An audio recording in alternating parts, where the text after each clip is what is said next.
কাঁঠালের বিচির ভাতটা যে এতটাই মজাদার হতে পারে সেটা একবার ট্রাই না করলে বুঝতেই পারবেন না।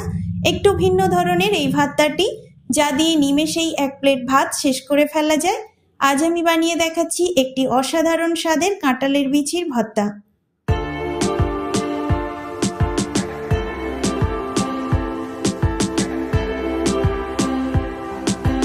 আমি এখানে কাঁঠালের বিচির বাইরের শক্ত খোসাটা ফেলে দিয়েছি, তবে লালচে পাতলা চামড়াটা রেখেছি। এভাবে ভর্তা করলে খেতে খুবই ভালো লাগে।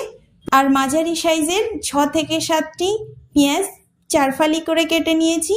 এছাড়া নিয়েছি 10 থেকে 12টি রসুনের কোয়া, কাঁচামরিচ নিয়েছি পরিমাণ মতো, শুকনো লঙ্কা নিয়েছি পরিমাণ মতো।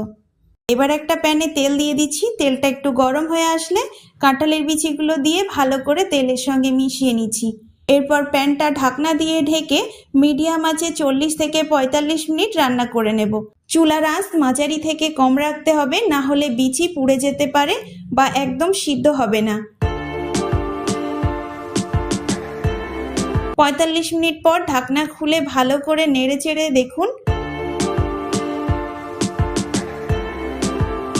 সুন্দরভাবে সিদ্ধ হয়ে গেছে। এবার চুলা থেকে নামিয়ে নিচ্ছি। অনেকক্ষণ রান্না করলে বিচির রং ঘন হয়ে যায়, তখন দেখতে একটু কালচে হয়ে যায়, তাই সময় মেনে রান্না করাই ভালো। এবার সেই একই কড়াইয়ে দিয়ে দিচ্ছি কাটা পেঁয়াজ, রসুনের কোয়া আর কাঁচামরিচ। পেঁয়াজের পরিমাণটা একটু বেশি নিলেই ভাতটা হবে মাখা মাখা ও স্বাদে ভরপুর। মিডিয়াম আঁচে এগুলোকে ভালো করে ভেজে নিচ্ছি, যতক্ষণ না পেঁয়াজের রং হালকা বাদামি হয়ে আসে।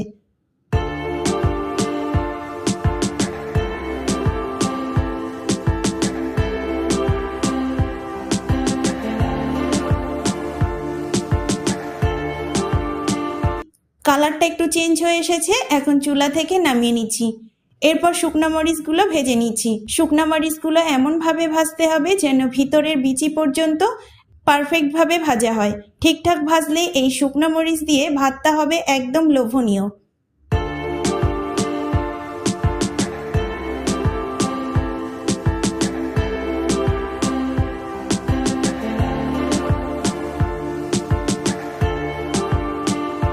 এবার একটা মিক্সিং জারে কাঁঠালের বিচিগুলো দিয়ে দিচ্ছি। তারপর একদম মিহি করে গুঁড়ো করে নেব। আমি এখানে মিক্সিং জার ব্যবহার করেছি, তবে আপনারা চাইলে শিলপাটাতেও বাটতে পারেন, যেটাই হাতের কাছে থাকে বা যেটাই আপনি অভ্যস্ত। মনে রাখবেন, যেটাই ব্যবহার করুন না কেন বিচিগুলো এমনভাবে বাটতে হবে যেন একদম মিহি গুঁড়ো হয়, কোনো দানা না থাকে। দেখুন আমি সবগুলো কাঁঠালের বিচি গুঁড়ো করে নিয়েছি। কি সুন্দর মসৃণ হয়েছে। এভাবে গুঁড়ো করলে ভাতটার স্বাদ আর টেক্সচার একেবারে পারফেক্ট হবে। এবার একটা প্লেটে ভাজা শুকনো মরিচগুলো দিয়ে দিচ্ছি। তার সঙ্গে দিয়ে দিচ্ছি পরিমাণ মতো লবণ আর টাটকা লেবুর রস। সব উপকরণ একসাথে দিয়ে হাত দিয়ে খুব ভালোভাবে চটকে নিচ্ছি। শুকনো মরিচগুলো একদম গুঁড়ো হয়ে যাবে আর লেবুর রস আর লবণের সাথে মিশে দারুণ একটা মশলা তৈরি হবে। শুকনো মরিচগুলো আমি খুব ভালোভাবে চটকে নিয়েছি।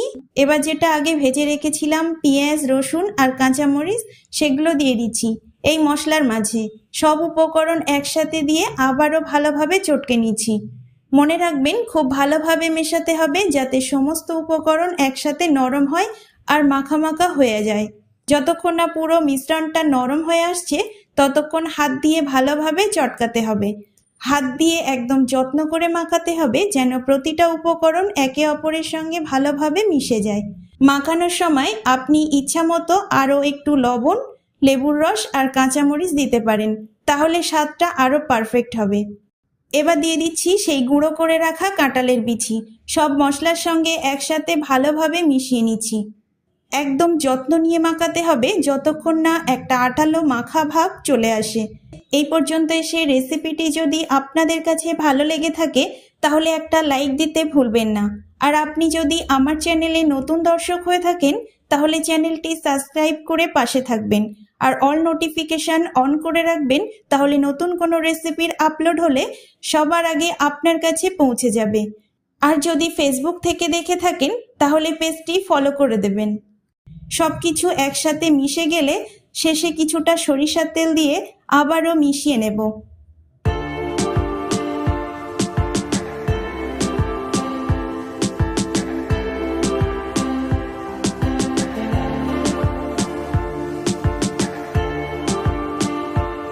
তারপর হাতে করে গোল গোল ভর্তার বল বানিয়ে নিচ্ছি। দেখতে যেমন সুন্দর লাগে, খেতেও ঠিক ততটাই অসাধারণ।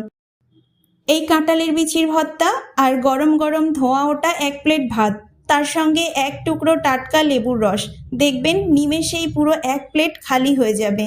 ভর্তার সঙ্গে অবশ্যই 1 টুকরো লেবুর রস নেবেন, কারণ এই ভর্তার স্বাদ দ্বিগুণ বাড়িয়ে দেয়। রেসিপিটি আপনাদের কাছে কেমন লাগলো অবশ্যই কমেন্টে জানাতে ভুলবেন না। আজকের মতো এখানেই শেষ করছি। দেখা হচ্ছে পরবর্তী কোনো রেসিপিতে। ভালো থাকবেন, সুস্থ থাকবেন। ধন্যবাদ।